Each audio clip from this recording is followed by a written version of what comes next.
May adlaw sa tanan. Ako di ay si Maria J. Oporto Mabansag.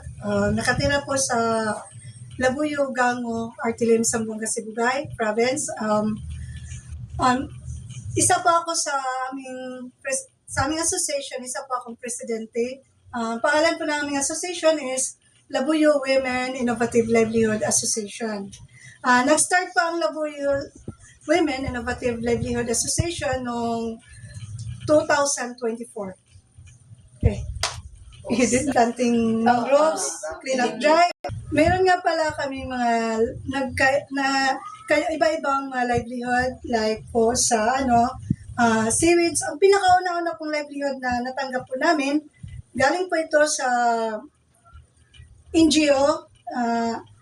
Tapos, nag-support din po ang VFAR at saka DTI. So, ang pinakauna-una po namin livelihood is ang seaweed crackers. Ito na po yon. So, yan ang pinaka-start. And then, nasundan po ng, ito nga po ang bangos Spanish style. So, ang nagbigay naman ng tulong dito sa amin is si Mayor Michael Fiodina, Mayor po ng Artilim.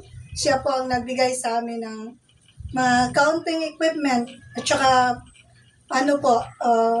TESDA po ang sa amin nag-train. And then, itong mga iba po, like sa dayo, para hindi po masayang yung bangus natin, napag-isipan namin na ang mga lamang loob is gagawin natin dayo kasi isa na rin po sa livelihood. Malaking tulong din po ang dayo kasi syempre kung itatapon mo yun, wala tayong mapagkukunan, di ba? So, hindi katulad nito, pag may dayo ka, may bangus ka, so marami kang produkto magagawa. And then, napag-isipan na rin namin, since na may bangus po tayo Spanish style, ba't di tayo gagawa ng sili? So, pangalan po ng association namin is Labuyo Women Innovative Livelihood Association. So, ang chili garlic is diyan nang gagaling sa labuyo, di ba? Ang sili is may labuyo, tinatawag. So, gumagawa kami ng chili garlic. And then, isa pa po, sabi ko nga, may sense na may bangus style tayo, so, meron din tayong suka. Kasi, tayong mga Bisaya, mga Pinoy, pag kumakain tayo, naghanap tayo ng suka, di ba po? So, ito, naggawa din kami ng sukang labuyo. Nandyan pa rin ang pangalan ng association namin. Sabi natin, Lawela. Pero pag sinabi mong suka. Pag sinabing labuyo, dalawa. Labuyo, women, at saka labuyo na sili. So, di ba maganda ang kinalabasan sa mga ganong produkto? And then, so, sa mga activity po namin, marami po kaming mga activity. So, meron po kaming clean-up drive, planting mangroves. And then, meron po kami may iba pa pala kaming livelihood, like pagtatanim po ng seaweeds. May seaweeds nursery kami, nagsi-seaweeds farming kami, kasi kailangan po namin mag-seaweeds farming.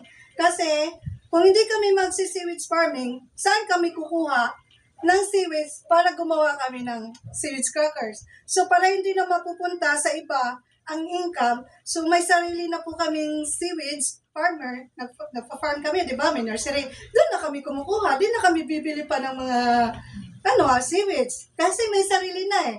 So, malaking tulong po sa mga kababaihan. Kasi po,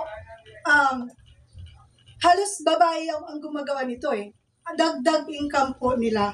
Laki po talagang tulong dito. Hindi po basta-basta sabihin natin, ay, nag-crackers lang. Hindi po natin masabi yon. Kasi sa crackers, yan ay signature ng Sibugay. Di ba po? Ang seaweed crackers, hindi siya yung maraming crackers dyan, pero kakaiba po ang seaweeds. Di ba po? So, yun. Yun lang. Sige na. Isa din po pala ito. Ang Isyetra po, ang laki ng naitulong sa amin. Dahil po sa kanila, nabigyan po kami ng dryer. Solar dryer. Diyan po, kasi di ba po, binigyan din kami ng pang puhunan sa pagtatanim ng seaweeds. So, kailangan kasi namin ng may dryer kasi ang mangyari niyan, kung wala tayong dryer, saan na tayo magtatanim, di ba po? So, laki ng tulong nila dahil binigyan kami ng dryer for production. And then, isa pa po, meron pa po silang binigay din sa amin additional capital po. Namimili din kami ng seaweeds. Kami na rin po ang buyer sa dry and fresh po. Ang Isyedra po ang tumutulong sa amin. At meron pa po sa mga youth, yun, nakalimutan ko kasi kanina eh. Sa youth, ang laki din na naitulong sa youth, ang laki ng impact po. Dahil dyan, sa mga training na binigay nila po sa amin, ang mga kabataan po sa amin, like yung anak ko po, kung noon yung pangarap niya ay simple lang, ngayon po parang related po sa association. Hindi po ito yung sabi natin ano lang, gawa ko ng kwento. Totoo po ito kasi kung noon ang pangarap ng anak ko hindi related dito, ngayon gusto niya is magiging engineering siya about sa kalikasan, yung mga ganon. Diba? Sabi ko nga, meron bang kurso na ganon? Sabi na, meron. Agri, di ba? Ganon ba yun? No? Yun. Gusto niya ganun related talaga sa ano. Pagpasok namin dito sa association na to, parang yung mga anak ko nahawaan sa amin. Yung ganun. Ang mga youth din dito is nakikita ko rin sa kanila yung pag binigyan sila ng training na nagunahan sila lumapit sa akin kasi gusto nila sila ipadala. So, syempre, hindi naman lahat ipadala natin. Pipili lang tayo ng mga youth na ipadala natin, di ba po? Pero sabi ko sa kanila, sige lang, go lang, ano lang, sa sunod kayo naman. So pag may mga training na binibigay yung Isyedra, like yung sa seeds, so grabe po ang impact nun sa mga youth. Ang ganda po kasi marunong na sila kung paano pahalagaan yung kalikasan natin. Then, in terms with the sa gihatag sa training, sa SED, sa Isyedra, laki din po ng tulong noon. Dahil po, bawat mga transaction is parang mapadali na natin yung like pagbabayad sa through GCash. Example, kami po ay laging sumasali sa mga trade fair. Sumupunta kami sa iba't ibang lugar. Ngayon po, pag sinabi ng customer sa amin na wala kaming cash, so sinasagot namin, walang problema yan. Dito na ang GCash natin, di ba? So, dahil dyan sa training na yan, yung pagmamarket namin is napapalawak. Dahil nandyan na po yung i-market natin through Facebook, di ba? So, yan nga, masabihin na natin, napakadali kisa noon ang pagmamarket. Kahit saan lupalop ka pang lugar, kung may Facebook ka, may ano ka, yung GCash ka, mabilis ang transaction. Hindi ka na mahirapan. Paano ba ipapadala din na through GCash? Basta may laman yung GCash mo, ganun lang. Basta okay yung GCash mo, hindi yung ano, ang bilis. Yun. Kaya salamat sa Isyedra, sa SEEDS training. Laki po ng tulong sa amin. Go. So, yun nga, lubos ko po ipaparating sa founder natin, sa Isyedra, ang pasasalamat.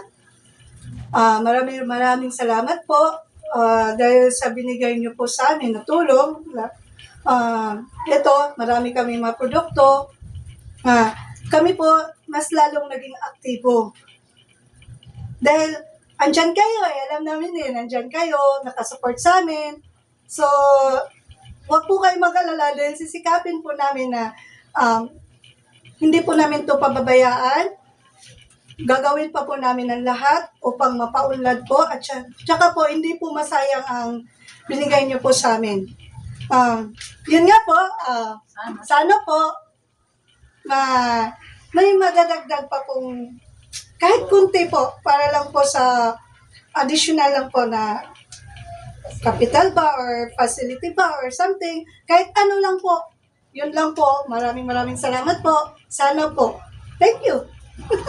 Okay.